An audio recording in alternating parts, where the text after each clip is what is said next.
Usually I have this Zoom meeting going about 5 minutes before the scheduled time just to make sure everything is copacetic. But we're in the process of trying to buy a house. And so every conversation in between everything else that I do has been about that. And it always runs over because it's such a complicated endeavor. Sure. Where are you looking? We're looking up in Dutchess. Oh, wonderful. So you're in New York then too? Yeah, I'm in New York City right now. We're in the North Shore of Staten Island, which is kind of where we've been since about 2012 because we got priced out of Manhattan. Yeah. And initially we were looking in the Wallkill area. Oh, cool. But that's a hard one because everybody wants to be in those mountains. Yeah, so. It's so beautiful up there.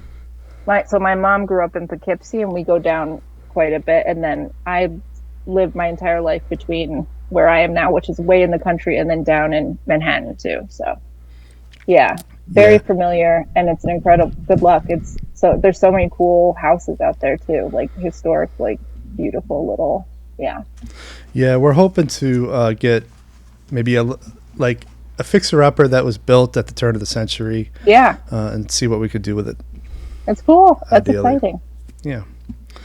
I have 3 pages of talking points to go over. Okay, good. I love your writing, and I love your mission, and I want to talk about all of it. Okay, great. Because I listened to a podcast that you did, and I'll link to it in the description. I guess his name is Franco Romero. Yeah. I thought that was a great interview. And to keep the discourse intact, I'm going to link to that in the description because some of my talking points are about that. I'd like to continue that conversation to a certain extent. Great. Awesome. Can you talk, just introduce yourself, what your background, what you do? Sure. So my name is Jesi Buell. I write under the name Jesi Bender. I've always wanted to be a writer. I went to school for English and fine art, and then I went back to school a few years later for library and information science. So big on books. And then I also run Kernpunkt Press, which has been around since 2015. And we do, really, I started with experimental fiction, but now I'm just trying to do experimental writing writ large. Is that good? Is that a good that's good. synopsis? You started your press at the same year that I went back to school to get a BA. Yeah? Yeah, I went in my early 30s to revisit my education and kind of undo the damage of public education. No, 100%. So you got an MBA? I got a bachelor's first from Empire State College, and then cool. I got an MFA right after that from Sarah Lawrence. Oh my God. Wow, that sounds amazing. That's how I spent ages 34 to 38. Oh, I was just cool. in school full time. I think those are the best ages, don't you? To be learning. Now I'm like, God, I wish I had money and time to go. It seems like the best time you're more aware, I guess, of what you're interested in, or at least I would be now. So. Yes, I 100% agree with that. Really, I found that a lot of the students, regardless of what their areas of studies were, they were able to tailor their degrees to what they were doing or wanted to do. Right. And that helped their writing. I was a writing tutor as well, so we were able to write better papers. Right. And you're actually interested in it. Yeah, exactly. Yeah. But then also, both of my degrees are in writing, and I don't know if I would have been able to get a writing degree had I gone at a traditional age. I know my mind wandered way too much when I was younger. Yeah, and I think, at least for me, it took a long time.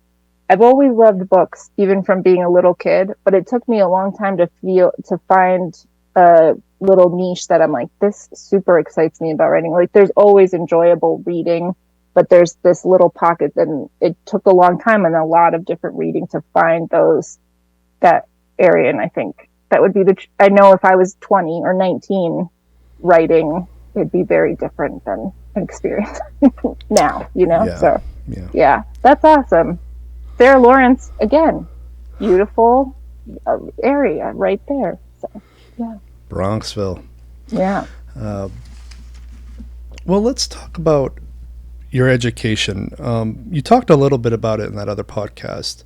Yeah. What was going to school when you were younger like, and how did that translate to you finding the arts, if it connects at all, which I assume Yeah. So I grew up I moved when we were really young. I moved around a lot, but when we finally settled in, I was around 10, and we settled in a very rural area in Shenango County, New York, and so it's very isolated.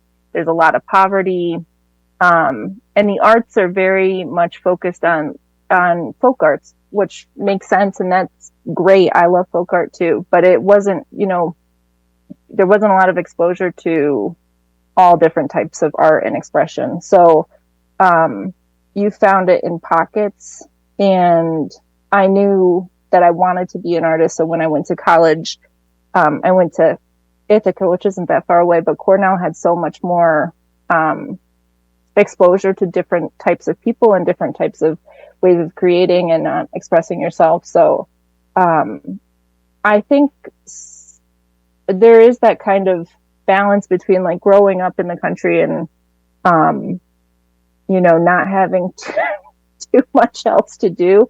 There's a lot of time for reading and being creative and trying to think for to entertain yourself and create for yourself. But I always sorely was jealous and missed out on people who had access to like the opera or different museums and that type of stuff. And as I've grown up and moved back here, it's something that I've been trying to advocate for, bringing in more non-folk art, more non-traditional forms of expression around here, at least, and growing that community up here, because I think there's interest. People don't know if they're not exposed to it, if they would like it, So, yeah. I think so just, blessing and a curse, I guess, in some way there. So I do feel like I was delayed in getting to know things that other people just knew about. For example, this is silly, but going to college and everyone's like, oh, you've never heard of the Pixies? You don't know what the Pixies are? And I'm like, we've got 2 radio stations. One's about God, and the other one's, 94.9, which is like Korn and Stained and that type of music. So it's like, no, I've never heard the Pixies. And anyway, so just little things that you're like, oh man, I wish I had realized this earlier and been exposed to it earlier type of thing. Yeah, I come from a sheltered background to a certain extent, and half the reason I up and moved to New York in 2003 was because I needed that culture shock. I was so desperate to know what I don't know. Like, I didn't want to be like my parents. And the best way to not be like that is just to go headfirst into what to me was a foreign country. I don't think Manhattan is America in the way that other Americans think about America. To me, it's a foreign country. Yeah. And I mean that in the best of ways. Like, I love Manhattan. 1,000. I feel the same way. When I first moved to the city right after undergraduate, I lived in a commune in Brooklyn in Williamsburg. I don't think I'd be able to afford Williamsburg now, but it was like being all over the world. Like, I didn't know any other Americans. You know what I mean? Everyone else I knew was from all over the place. My next door neighbors were Japanese. There were people from Corsica, and so just learning. It definitely is. It feels like I agree. It doesn't feel like America. It feels like you're traveling all the time, basically, wherever you go. So yeah, that's a great way to explain it too. You're traveling all the time, even though you're not leaving an island. Right. Is that your personal library? This is my library. How's it organized? Library of Congress? Well, no, I'm not that strict, but it is fiction, nonfiction. That's my poetry corner over there. Art books, children's books on this side, and it's by author alphabetically, except for the nonfiction that's grouped by subject. So it's almost kind of like That's a great room. I'm jealous of that room. It's the best. It's my pride and joy. So let's talk about your play. Okay, great. You sent me your play, Kinder Krankenhaus. Kinder Krankenhaus? Am I pronouncing that right? So I learned German on my own. I always say Kinder Krankenhaus. I think it's Krank, but I could be wrong. Yeah. It's like child suffering. Yep. Yeah. Child illness house. Yeah. And that compound word is an actual German word? Yeah. Yeah. So you said in a previous podcast that you think every writer should write a play. Mm-hmm. What was it about writing a play that made you think that? Well, there's several facets. For me, at least, I tend to like, I'm the opposite of Cormac McCarthy. Like, I like flowery. There's a ton of description. I like mood setting and symbols and really expounding upon that.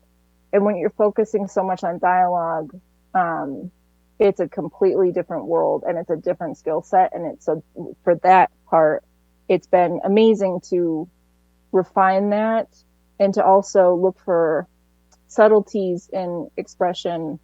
And it doesn't have to be this big thought being expressed. It could just be some kind of guttural thing, but to imbue that with meaning has been a challenge for me, and something that I think is probably important for most, at least fiction writers, I would imagine. And two, it's been such a great experience just in general. I think, at least in my experience, the theater world and the fiction world is so bifurcated. I don't see a ton of overlap, at least in my relationships. And the writing world, the fiction world, at least in my experience, I love writers, but it's a little bit harsher. There's where I feel like the theater world, while there's still the amount of rejection and everything, when you get into it and they have the play, the objective is different. The objective isn't to critique it at that point. It's to take whatever the material is and make it as perform it as best as you can. So it's kind of interesting to see people coming at the text differently. Writers would have a way of analyzing it where very different from actors and directors. And I think it's been a really great experience to see how different people take the words and use them, or think about them, I guess. So I think it would be really helpful for any writer to just kind of go at different mediums and see how people use those mediums, and what can help you and what you don't care about as much, so pick and choose. Was this play put on? Yes. Yep. It was performed? We did it in February, and I have an acceptance again in it's a theater in Brooklyn called The Brick, so that'll be next September. We'll be performing again. I have a question about it, because just for people on YouTube, this is what it looks like. Show it to the big camera. It reads very much like a play that can just be read. Like, it reads beautifully as a non-performance. And it's clear that you love words and language. There are some parts of it where I'm like, how would this be performed? Like, for example, there's very simple things like, I will cloak you two. And then you have two versions of two in brackets. Yeah. And then there was another one where you just have mathematical symbols when Python is doing his thing. And how was both of those instances performed? Because I get it when I read it. Like, that makes a lot of sense to me. Right. And what you might potentially lose, which I think is also kind of an exciting thing too. I like fiction that I think of as like kind of abstract art. And I like, being able to interpret things different way, thus the different spellings and the homonyms and that type of stuff. When I originally wrote it, I was like, I thought of it kind of as an extended poem, rather, because I didn't think a lot of these things were possible. For the half of the stage is on fire the entire time of the play and stuff. So but what's been really cool is with theater people, they've been like so ready to attack it and think about how to make at least a shadow of it, if not the exact literal thing. So one thing that we did with the initial production was the stage itself, the set itself was basically a projection, and it devolved into more text, and then there was also text put up on the screen, specifically when Nix is talking, and Nix is a character who kind of represents, when you think of or if anyone knows autistic people, there's different kind of tropes you see with autistic people, and one thing that's somewhat common is kind of this stream of consciousness thing, and that's what Nix, the character of Nix, represents, and she just kind of extrapolates based on whatever people are talking about, and that was everything that that character talked about was projected on screen, I think, to help people not lose the importance of what was being said by that character. But I think there's probably other ways to do it too. I think what's cool is it creates like a really interesting challenge that people could really get creative with, maybe with vocal, like the audio or something. We could, I don't know, there's different ways to hopefully accomplish it. But I think that's a part of the story too, you know, not to yammer on too much, but to the fact that we lose things when people are trying to communicate verbally.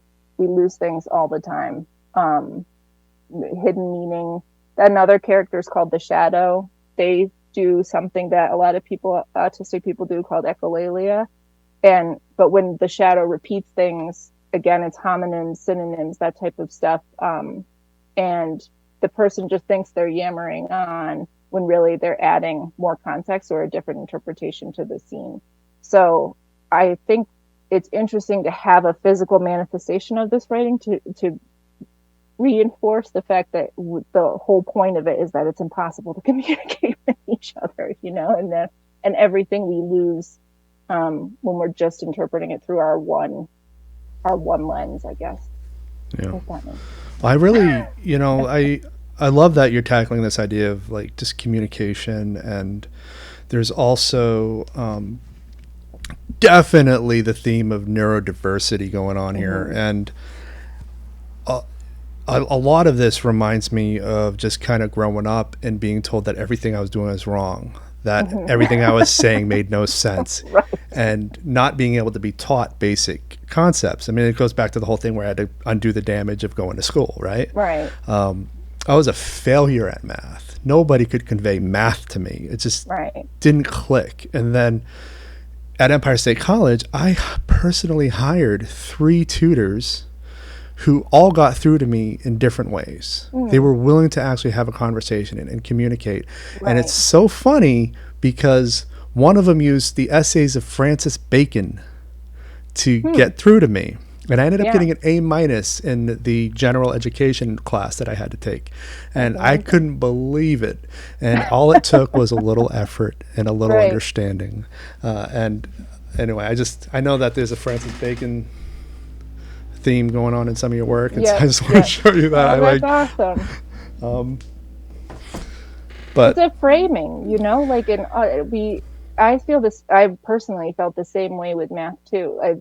Especially when we got into calculus, it was getting way too abstract, and I was like, I have no idea what the hell. There's no grounding in reality or something that I could latch onto, and everything afterwards just kind of got lost because I lost that first grounding.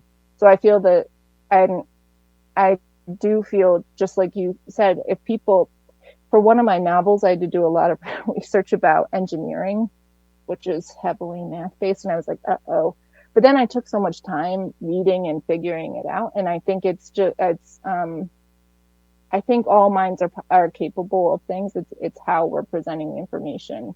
I think we are very quick to call someone stupid or just dismiss them, and it's really not a deficit on someone's behalf, but more how we're communicating. You know, we're not communicating. It's speaking 2 different languages, even if we're speaking the same language. So, sorry, but to extract, maybe it's getting a little too far off, but I do think I 100% agree. I feel the same way with math. Math is a language. Once I thought of math as a language, it became a whole different. I was like, oh, you're talking to me. it's. I feel like my life was small epiphanies all the time. Like, oh, that's what the hell that they were talking about. Well, understanding math as language was one of the groundbreaking things for me. Right. Yeah. It's a simple thing, but it's like I wish someone had said that a long time ago. Yeah. Yeah. And don't worry about like if you think like you're going on. Like the whole point of this podcast is to get you talking, and so you're doing a great job. Okay. So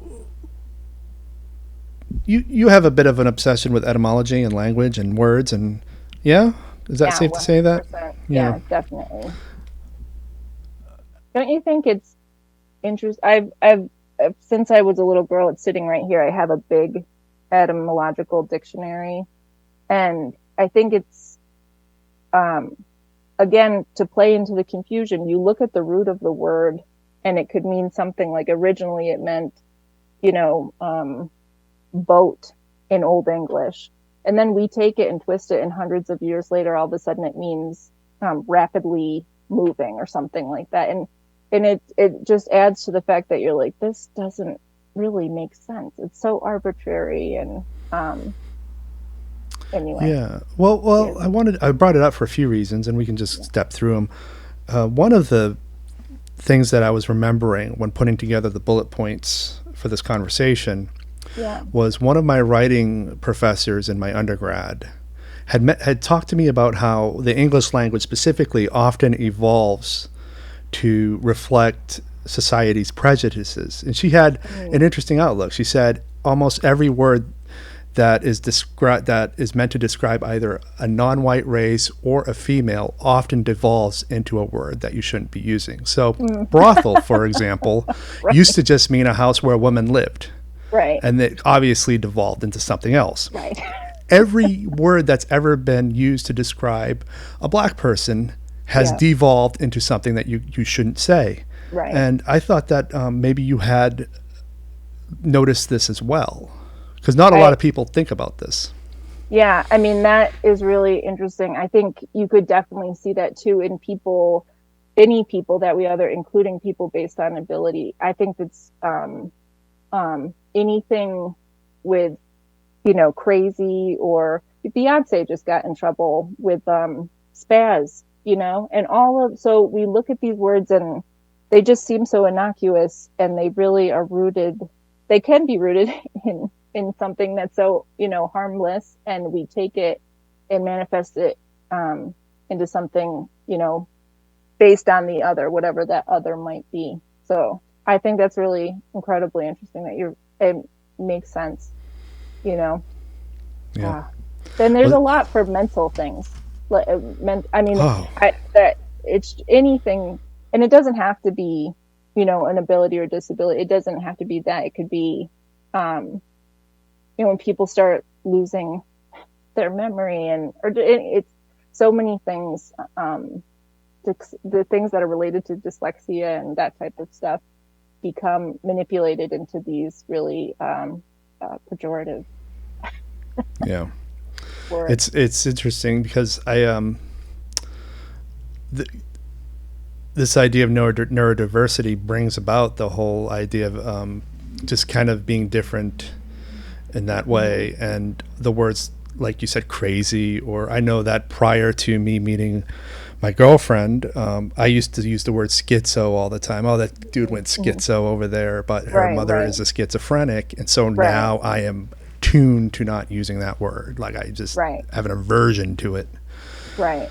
So I think it's easy to, it's such a kid thing. I don't know why it's a younger person thing too, but when I was young, like everyone called something that was not cool was gay. So everyone, so gay, that's so gay. And it's like, and I had gay friends, like it's not like, it was just such a, you just use it, not even thinking what the hell you're saying and how impactful it is for someone, because we're so self-centered in a way, even if we're trying to be good people, it's hard to be reflective, I think, maybe at a younger age especially. Yeah, well, I think coming up in the 80s and 90s from rural areas, not city areas, right. like we just didn't have access to a lot of what those words actually were for. Right, exactly. And so we just throw them out there because any word that could really offend somebody we were trying to offend, you know, just to get things going or whatever. Right. Like Or that's just what we used, regardless of what it meant. Yeah. Yeah. So cool. Yeah. You know, I mean, I had people in my class growing up that just threw the F word around, the three-letter F word, and it really got under people's skins, and you never really knew why. And I don't even think they knew why for a long time. Right. Yeah. But it's just, yeah, exactly. It just worked. But that's another reason why I chose to come to the city, right? Because you don't want to be enveloped in not knowing. So 100%. And also, I think too, anyone who, I mean, it's not, you know, groundbreaking to say this, but any people who feel different, you are like, the chances of more people who feel like me or think like me or want the same things as me, I have a better chance of finding it there. You know what I mean? Just based on statistics that. Oh yeah. Yeah. So. I mean, half my writing is about like feeling like one of the things that recurs in a lot of the both my short and my long length writing is I grew up in my parents' town. It was an island off the coast of Maine. This is my parents' island, and it is not my island, and it's never going to be. These are their people. They are them. Right. And case in point, everyone but me stayed. Right. Everyone but me married somebody there. Right. I come to New York, and suddenly an artist is a viable mate. An artist is a viable profession. Right. And there, it's just completely unheard of. There, if you want to get married, you got to wear a tool belt. You know what? Right. 100%. And sometimes people in a city don't realize that that's still, like, they think, oh, 1950s, and you're like, no, not really. It's still very prevalent. So yeah. I love that you borrow from other languages. I don't see that a lot. There are a lot of people who have I don't know if it's a fear of doing it or some sort of other guttural aversion, but can you talk about your process for borrowing words from other languages? Sure. So I guess not surprisingly, being interested in etymology and everything, I love languages. I am horrible. I'm not an easy learner with it. Like in my undergraduate, you had to take French or German. I took French because I thought it would be like Spanish and I'd have an easier time with it. And I struggled so bad orally. Like for some reason, I can't hear where the word ends. French is notorious for that, you know, swallowing half the word and stuff. But I think, especially with like Germanic languages, Romance languages, we have such common roots, again, all over the place. I think it's incredibly interesting to see how one root twists and turns out into different meanings in different cultures. I also think too how it's interesting how language forms the base of an entire personality. So the vocabulary we use forms, like, you know, who we are, how we define ourselves.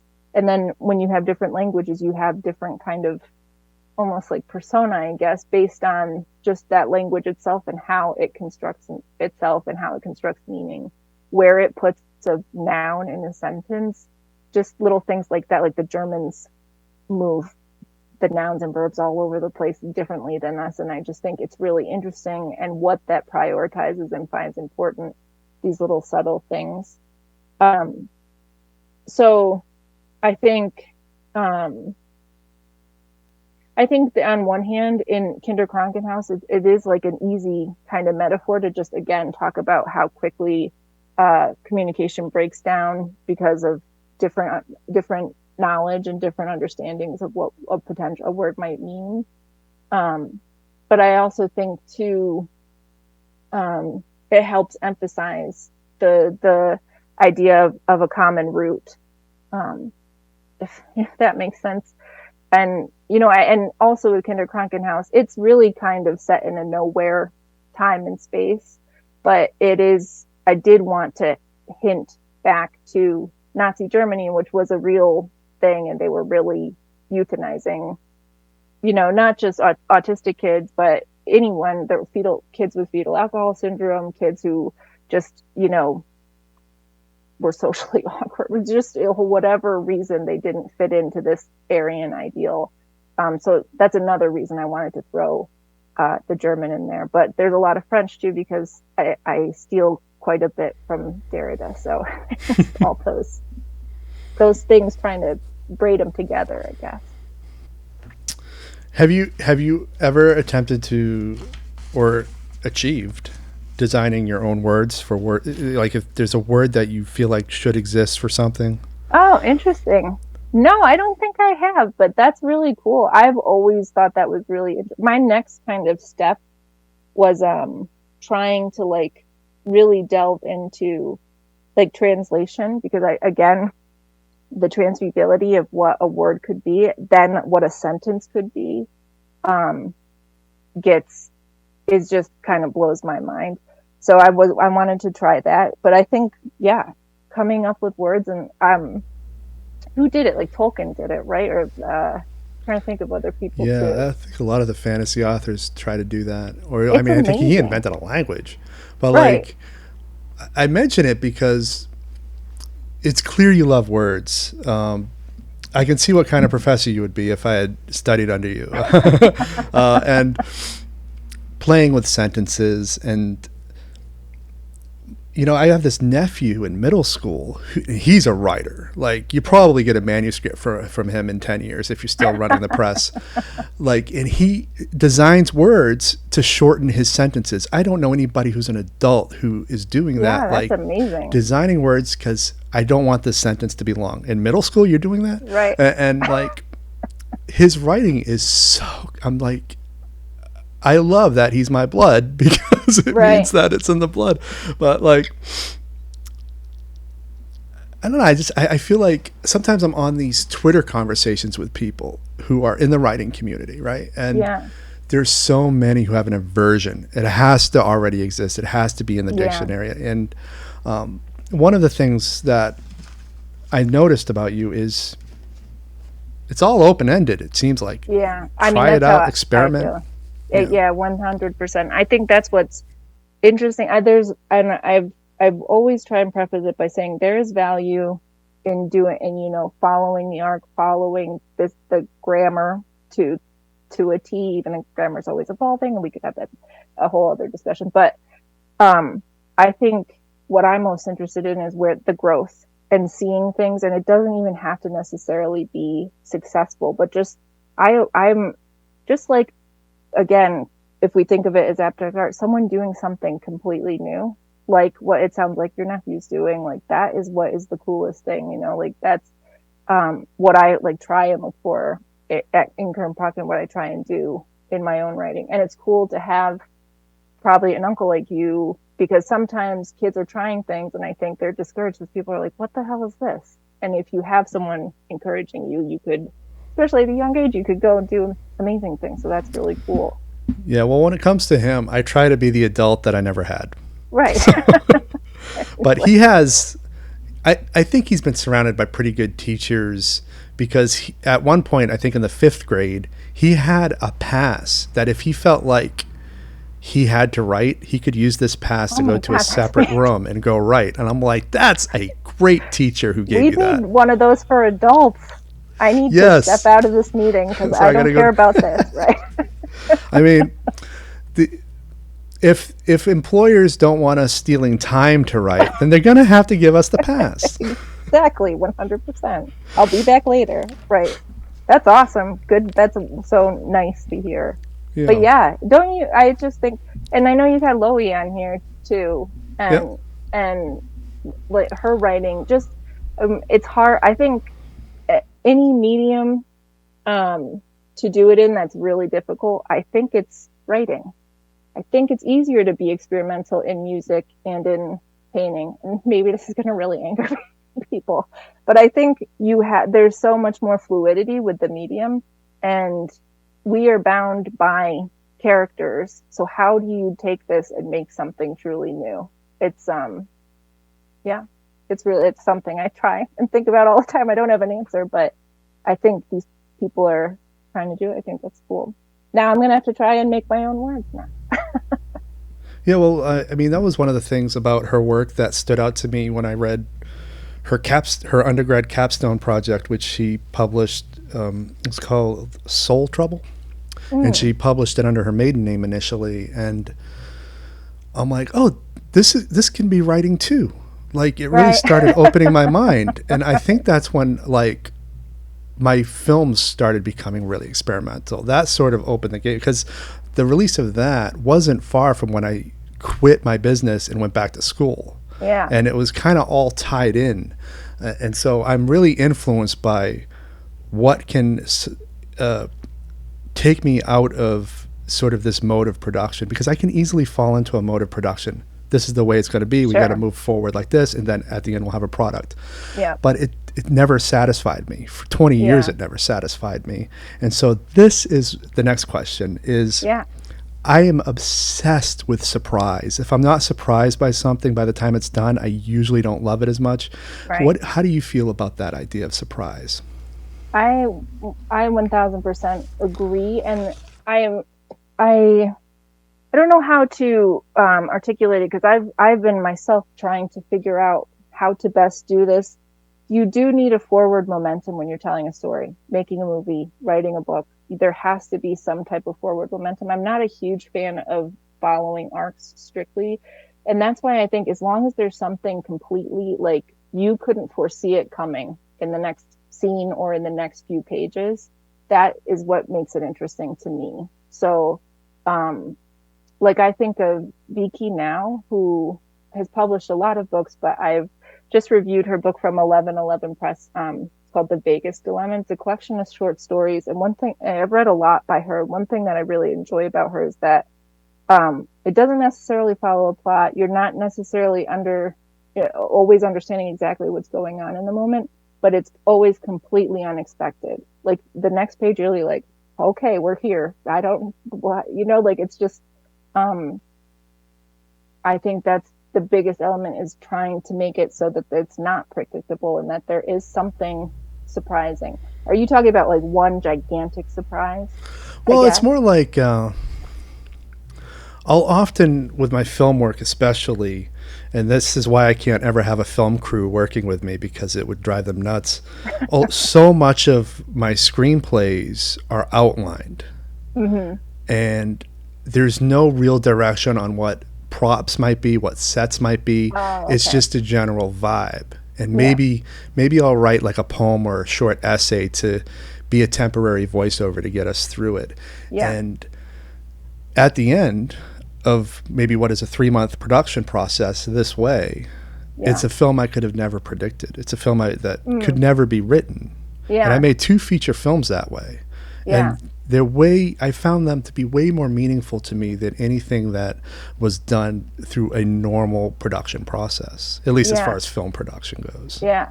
I think that's kind of another thing that I really enjoyed about the play. And I've always wanted to make a film, so we probably could, I don't want to distract things because I'd have a lot of questions for you, but sure, you can ask me. One of the things is there's like, you can write as much as you can write. You could write every detail about this.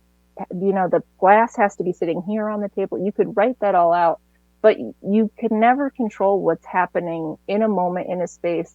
And especially in a film or in a play, you don't know who's going to be on who that character is really.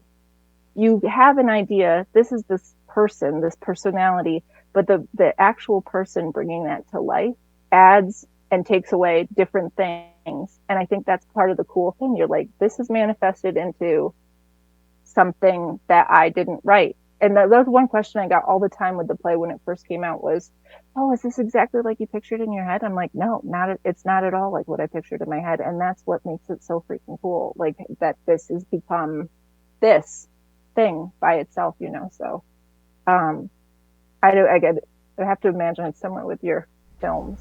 Well, one of the things I started doing in 2013 was I stopped naming my characters for the most part. So I had this sort of real estate science fiction mystery I was doing, which completely failed. But it was the characters were inspector 2, intern. It was all their positions because I didn't know who I was going to get. And back then I was getting more actresses than actors auditioning. Right. So I'm like, all right, well, if whoever the one who's really invested in this and create the character from scratch, they're going to be the person. And then I have all the actors bring in who they are, what their background is. And then I built on that with I have a movie that I did in 2016 called Death and Life, which is an art house interpretation of Jane Jacobs' book, The Death and Life of Great American Cities. Oh, interesting. Unofficial, because I don't know what the copyright laws are. But so I just say it's an interpretation of her philosophies rather than an adaptation. But the main character is artist. He's an artist that wanders. You could call him wandering artist, but it doesn't really matter. Like the whole character was structured around this one guy that I met in school who just walks around the city looking for patterns. He looks for patterns in anything, takes pictures of them, and all his artwork is created out of that. And I'm like, oh, cool. That's going to be the character, and we're going to document it for real, and then we're going to build a fictional science fiction reality around that. Yeah. And that's what I did. And it's a process, I could tell you. I went to film school, and that's a process that they would never allow. I failed film school practically. I got out by the skin of my teeth, but it's one that has kept me going for much longer. And none of my peers are making film still, so it's gotta work. Yeah, I think that serendipity, at least again, this is a personal opinion, but that's what you look for in art, right? You can't.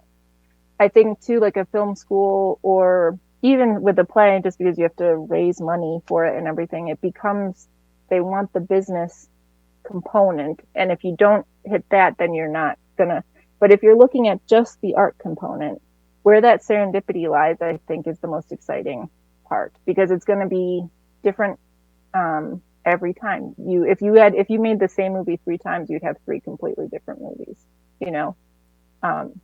anyway, I think that's what's interesting, and that's what makes it an experience, and a special experience. So yeah, and we've seen examples where the same movie has been made a couple different times by the same filmmaker, like Robert Rodriguez's Sundance movie, El Mariachi, is the exact same as his follow-up Desperado, only Desperado is a mainstream Hollywood version of that, and so and different actors obviously, and so that's a great example of what that looks like. But I forgot what I was going to say. Oh, yes. So serendipity. Great word. There's a lot of luck required with serendipity. How hard what's your editing process look like? Was it hard for you to find an editor who understands what it is you're doing? Because I feel like a lot of the editors in my network would have a hard time with some of my more experimental stuff. 1,000%. I get a lot of, and I don't know if it's people just being nice to me, but I get a lot of, oh, this was amazing, and I really like it, your writing, blah blah blah blah, but I could never sell this, or I don't know how to work with, I don't know how I would give you notes to restructure it, because then it wouldn't be what it is, type of thing.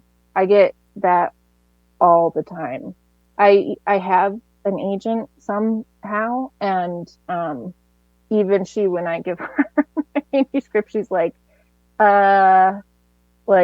she's just like, this isn't commercial, right? I'm like, yes. And she's like, okay, well, then we're gonna try our best with it, like there's not a lot of I haven't gotten tons of major other people like giving me notes to do editing from. A lot of the editing's me trying to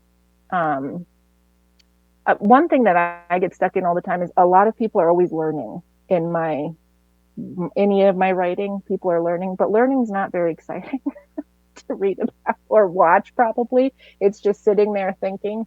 So I usually have to go back in and add more action, because a lot of things are just description and stuff. But yeah, the editing process to me has not been as laborious as I have a pretty intense pre-production, I guess, or just research process. I do a lot of things rooted in something historical, so that I have just pages and pages of notes and trying to think about to root it in some type of reality, even when they're not rooted in reality, I guess. But yeah, it's probably not a very satisfactory answer. I know people are very big on editing. I'm probably not the best person to espouse that. I try to self-edit everything as much as possible, just because my stuff is so hard to get people on board with. But one of the things I was always an advocate for in my MFA program was I've always felt people were too reliant on editors to clean up their work. I'm like, you guys should be capable of getting this thing near publishable as much as you can. Right. It feels like it's one of the few art forms where too many creatives rely on other people to finish it. Yeah, I'm also, just like you're saying too, I'm not one person I don't write and just get it out. I write a paragraph and then I edit that. Like, I kind of write circularly and I make very slow forward momentum. I just kind of go back and do it again and go back and do it again. Yeah. So maybe that helps too. Instead of, some people I know just write the whole thing. They just get the whole thing out, which I've never been able to do. But yeah, I mean, I'm happy outlining the whole thing, but when it comes down to the actual writing of the thing, I think your approach has always worked. Just focus on the same one until it's right, and then just keep going back to it.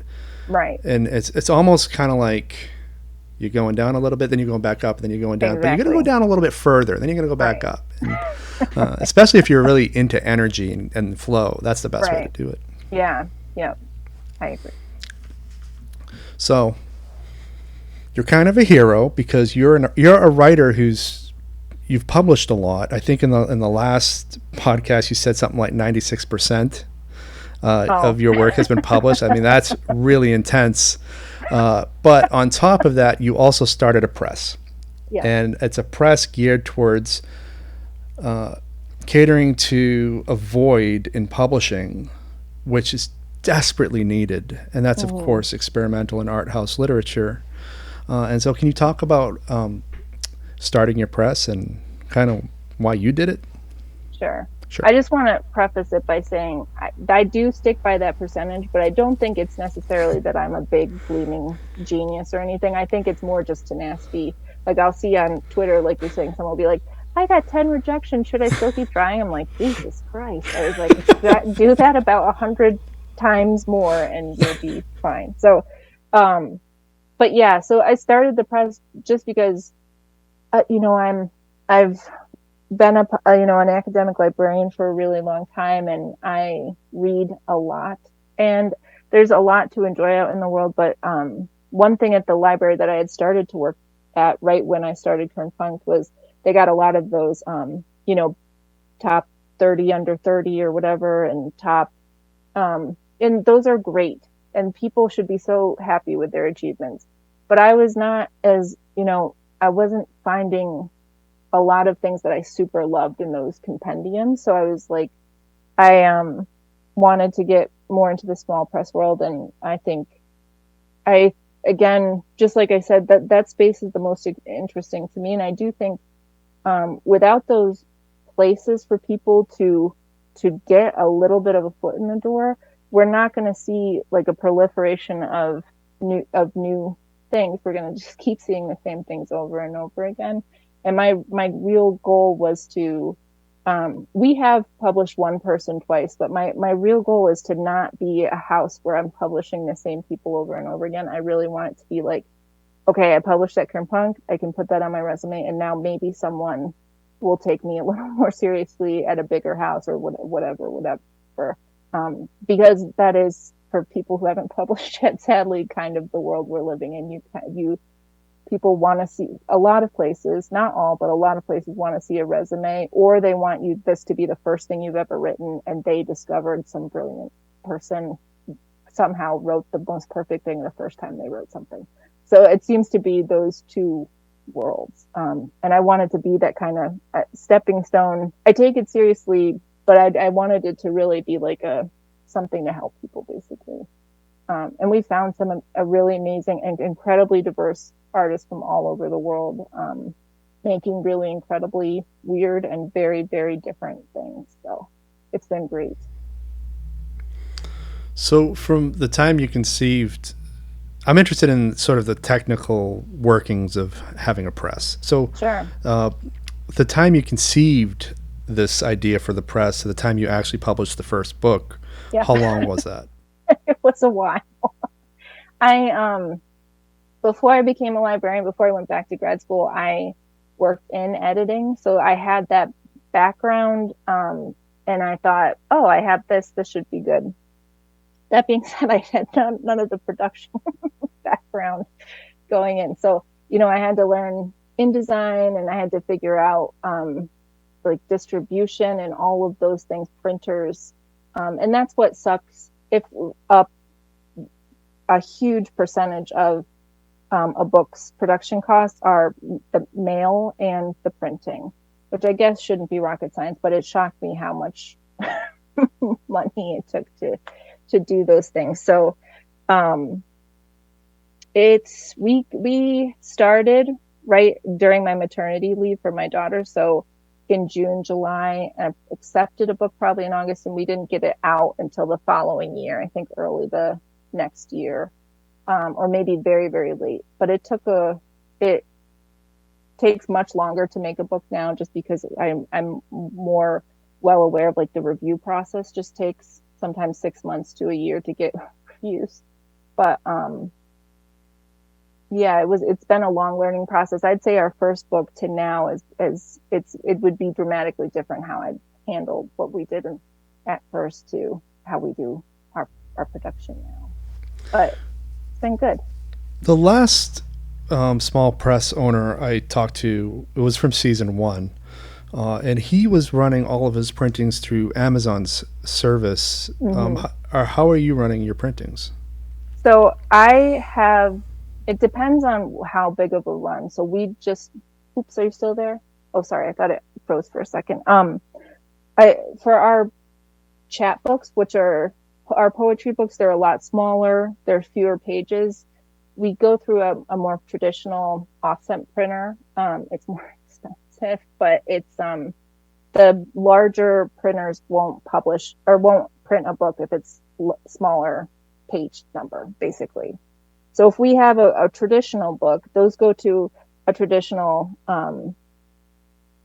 printer. I also put it up on Amazon now, just because such a significant portion of people don't think it's real if it's not on Amazon, and also don't buy books unless it's on Amazon. I'm obviously, like probably most of the writing world, not too keen on making the, obscenely wealthy even richer, but it's kind of just like a necessary evil in this business. I did try other, ways of distribution, but we're in a spot where we're too big for some of the benefits and we're too small for some of the other benefits. And it ended up eating so much of our book. Like it would put me, in debt using distributor. So anyway, it's been a long learning process, but we do use Amazon, but predominantly we do print runs just from a regular printer. And I try to gauge that on like pre-sales. We rely on pre-sales pretty heavily to inform like how many copies of a book will potentially sell. It's usually a relatively good indicator. That makes sense. Yeah. Yeah. How do you decide like the aesthetic format of a publication? So you sent me this book, Birth of Eros, and I will be interviewing this author at some point once she heals from surgery. It's a nice tiny book. Yep. I love the page layout. It's different from Loey's book, which is a little bit bigger in size. And so how do you decide the aesthetics of a publication? I've always wondered that. Yeah. Sometimes I very much, again, I think because I'm a writer, like I want this to be this person's kind of vision, the author's vision for the book. The author has a lot of input at Kernpunkt about, cover, even like font. If we try and accommodate everything that person wants to see in their book. In terms of size, a lot of it comes down to page numbers. So if something, so like Deborah's book that you just held up, it is not an insignificant amount of page numbers, but there's not a ton. There's a lot of vignettes. So you have like a lot of chapters that are just paragraph or 2 paragraphs. So because there was a lot of white space, we chose to make it on a smaller page just to make it look more full, I guess, if that makes sense. And then Lois had so much, so many words that we thought a bigger would be more appealing, I guess. But to be honest, at least for us, I'd say 95% of the aesthetic choices, the production choices are up to the author, which is why probably they all look so different. All the book covers and everything. I did notice that they're all their own signature style, which is like really great. Did you see that Stephen King testified about the potential merger? I haven't read it yet, but I did see it in the headlines. I was like, oh God. Who is it? Who's merging? Penguin Random House is trying to acquire Simon & Schuster. And if that happens, then top 5 become the top 4. And if it becomes top 4, it's going to become top 3. And so he was saying that authors are going to have less opportunity in terms of negotiating their contracts if there are too few big publishing houses. If there's 2. If there's 2, yeah. Good God. Well, yeah, it's crazy. Yeah. You have some great quotes from the previous podcast, and I wanted to unpack some of them a bit more. Because you talk about how one quote is, art is the most important thing you can do. I couldn't agree more. And then if we don't provide this space that you've created here, we're going to be losing things. What kind of things will we lose if we don't provide a space for creative people? Yeah, I really think again, just talking about the big 4, big 3, big 2, whatever it is, there are a lot of books out there now. There's a ton of people who are writers, but they're different venues, right? If we think of like traditional canonized writers, there's only a really few venues that you can more easily get into that realm of writing. I think we lose the art in it. I think we lose that genesis area where you can create things new. You can create defining factors of our generation. I hope other people wonder. I always wonder about that all the time. What is our generation going to be remembered for creatively? I'm not sure what it is going to be right now, but there's always something comes out of it. And I think if you don't provide those spaces, and there's nothing wrong with self-publishing. I think it's amazing that people can self-publish, but the problem is the snobbery in the written world, but also the visibility. I worry about if we can't get people looking at just a little bit of a platform to step up, just to have more people see it. You lose incredible works of art just into the masses, So I guess those are the 2 facets: the creation of something new, as well as the ability to see it against all the stars in the sky, I guess is what I'm saying. Yeah, and I 100% stand by the art comment too. I don't know if most people think about this, but it's when you think about your life, I'm like, at least I can say I've created things. I've tried. I'm leaving behind creations. I feel like that's super important, just like, it is to make people's lives better in some way, or I think it's equally important, if not more important. Art should exist for that reason, even if it's completely soul-suckingly devastating art. It still exists to make something better, basically. So, yeah. What's the most useful tactic you've found in trying to market all of these titles? Sure. And this is one that we're totally going to extract for all of you writing peeps out there. I don't know if I have all of the best answers, but I do know that sometimes it's just the amount of times that your name is seen. So I think people are like, oh, book reviews, no one reads book reviews. And I'm like, well, I hope that's not true because I write a lot of book reviews. But two, I think just even if no one's reading it, they're seeing that hyperlink with your name, with your book's name. And eventually people are like, oh, I'll give that a try. I think a lot of it's just repetition. So I'm a heavy believer in the spaces that provide book reviews. God bless those brave souls like that. Thank God that those exist. And then, anything just like podcasts, interviews, anything that helps people connect to your writing somehow. We don't have money to like do big campaigns or anything like that. And that's really how we've seen success. And a lot of it too is, author generated, and it can be more traditional. Like I've had authors that are readers, performers, they want to be out there and seen with their book. And I've had writers going, please, for the love of God, don't make me read in front of people. I can't do it. And that's cool because they have other ways, like whatever gigantic Twitter followings, or they're really engaged in, the community in their niche or in their actual community where they live. Excuse me. And then that just spreads the word that way too. I think however people make connections and feel comfortable making connections, that's the only way that I've seen these books get out there. Yeah, not scientific. It's just a numbers game. You're just trying to get people to look at you. Basically, there's a lot of emails sent to people. Please consider this. Please let me send you a copy. Basically, so. Yeah, I see a lot of people like really, especially the self-published authors, desperate for reviews. Do you feel like reviews have been effective, or is it just?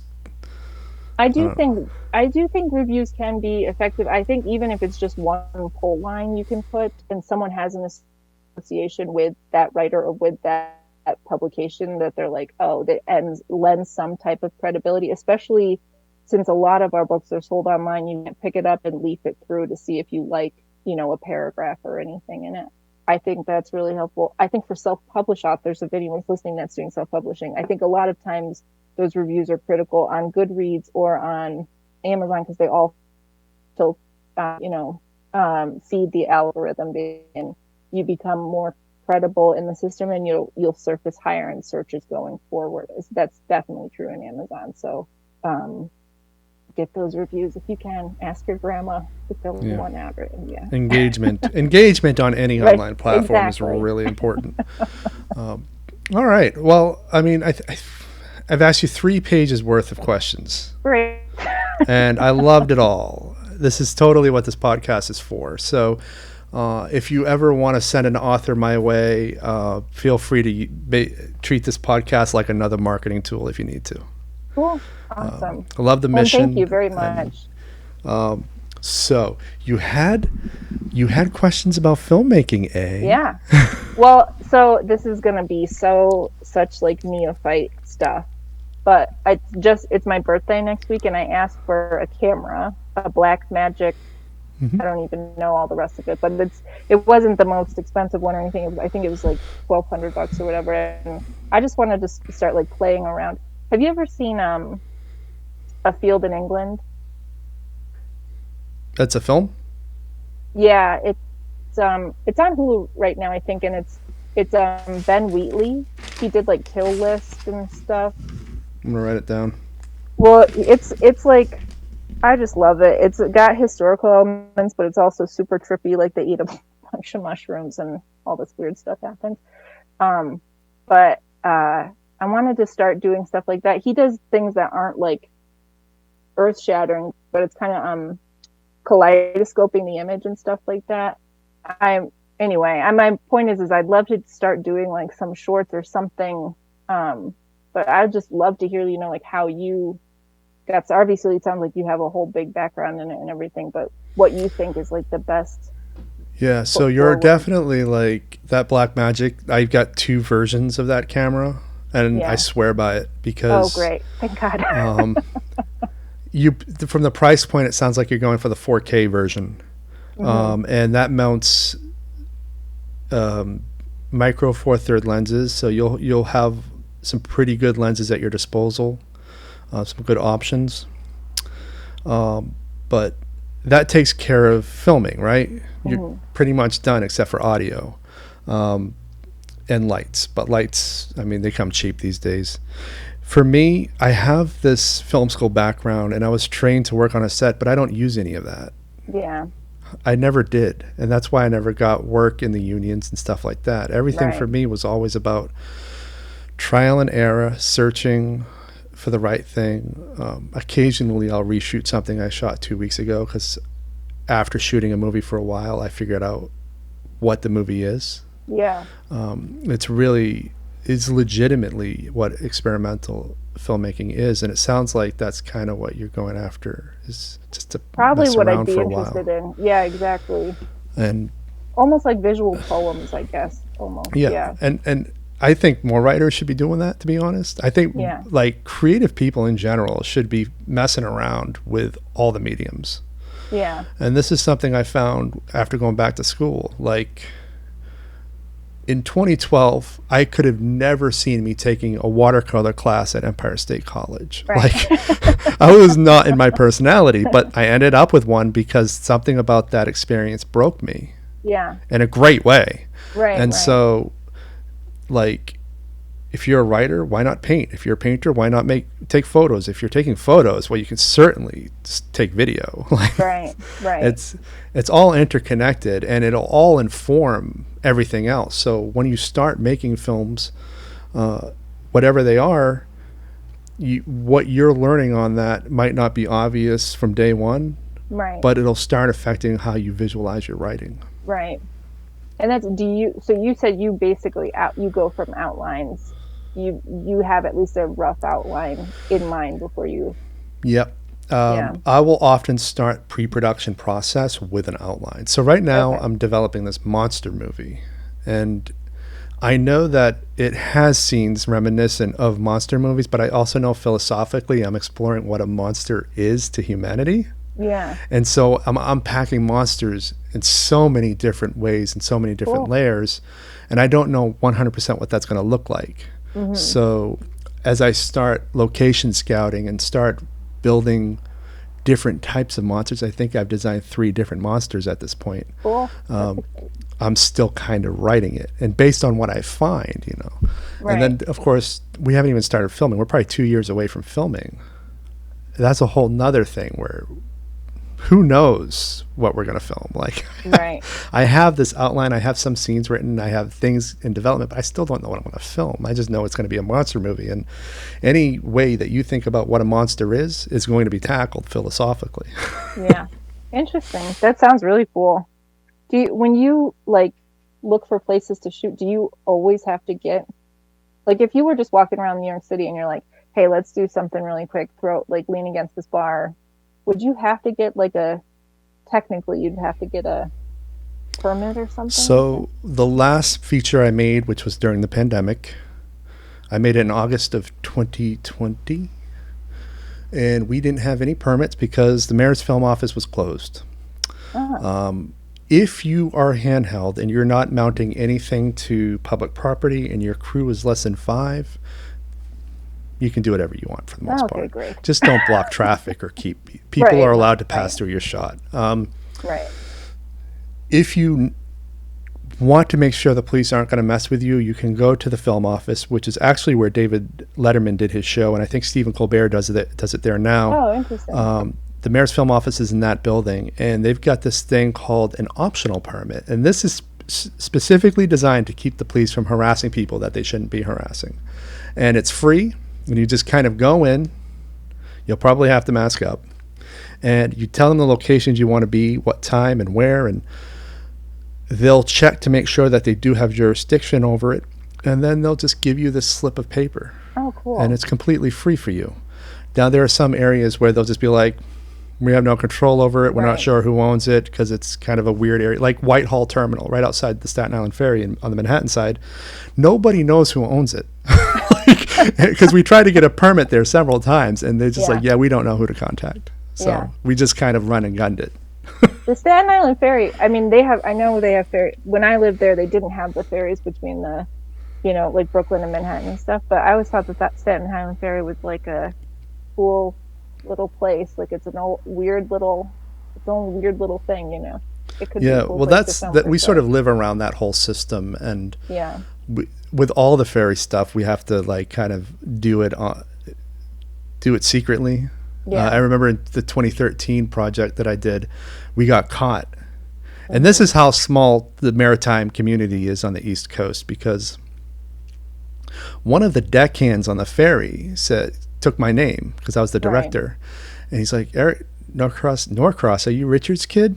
And I'm like, yeah. And you know how many times that's happened to me? Like anywhere where there's a maritime business, I'm always getting shut down by somebody who knows my father. And it's because he was a mariner up in Maine. And but now they have those ferries that go along the East River. They got the ferry to Rockaway. And with my movie Fractals, which was the movie I did over the pandemic, we stole footage on all of them. That makes me feel better, because I was like, I know you can shoot photographs like just standing, as long if you're on public area, land and like on the sidewalk and stuff, you're able to shoot wherever as long as you're not on someone's private property. So I was just wondering if it was like a lot of those rules apply. I would say if you're on public transit, keep your gear presence at a minimum. I'll never have a sound operator. If I want sound, I mic everybody and have them recording locally to their back pocket or whatever. Okay. And I'll sync it later. Yeah. But I don't even mount it to the camera when I'm in public. Yeah. What do you do when you're done? Like, how do people see it? I know this one woman who does documentaries. She puts a lot of stuff on like a paid Vimeo and stuff, but I didn't know if there was like what people do basically. Yeah. So I don't do Vimeo because Vimeo charges a lot of money, and most people won't go there. Yeah. There's this aggregator called FilmHub, and you can write that down. Filmhub.com, and you can just basically upload your master copy of your movie, and they'll push it out to places. So right now, Death and Life and Fractals, which are sister films of one another, they're on Amazon Prime Video, they're on Tubi TV, they're on a bunch of others that I've never heard of. Yeah. And it's all because FilmHub found them and pushed the movie to them. Oh, cool. So everything's kind of hosted through there. It's kind of, for a long time, I dated a musician who like had his music used in different TV shows. It sounds kind of similar. Like they are a hub, and they go, oh, Justified wants to use this song in the background of a bar scene, and then you get whatever percentage of royalties. Yeah, exactly. And they handle all the money too. So it's like, here's how much you earned. Cool. Amazing. Yeah. Well, that's awesome. I was even thinking, I mean, I know I probably have to go too in a second, but I just wanted to, I did a lot of stuff with different little galleries around Lower Manhattan and Brooklyn. I was like, even just like a little art show or something might be cool, with some of it, like a small piece or something. But yeah, I mean, if you don't mind, I'd love to write you and pick your brain and stuff. Yeah, please do. Yeah. I'm looking for more people to make these kinds of projects that we've been talking about. So yeah, cool. And a lot of my film work is influenced by the gallery scene, much more than Hollywood or anything like that. So cool. Oh, awesome. There's a lot of similarities between the two. Yeah. It's awesome. Yeah. Cool. Right. Yeah. Cool. Oh, thank you so much for taking the time. It's really nice. It's always, I never know. I'm not quick on my feet, so it's nice to been just nice conversation. I appreciate it. That's the whole goal of the podcast. Yeah. Just talk about art. Right. Cool. Nice. I'm excited Deborah's gonna talk to you too. I don't know how much you've talked to her, but she's just really cool, and she's like a strong woman. Like, she's got an opinion, and I just like that she's not. That's who I want. And I told her, like, look, if we have to push it till October, we will. Recovery is important, so just get Yeah. recovered so we can have a great conversation. And Yeah. that's Awesome. the vibe. Yeah.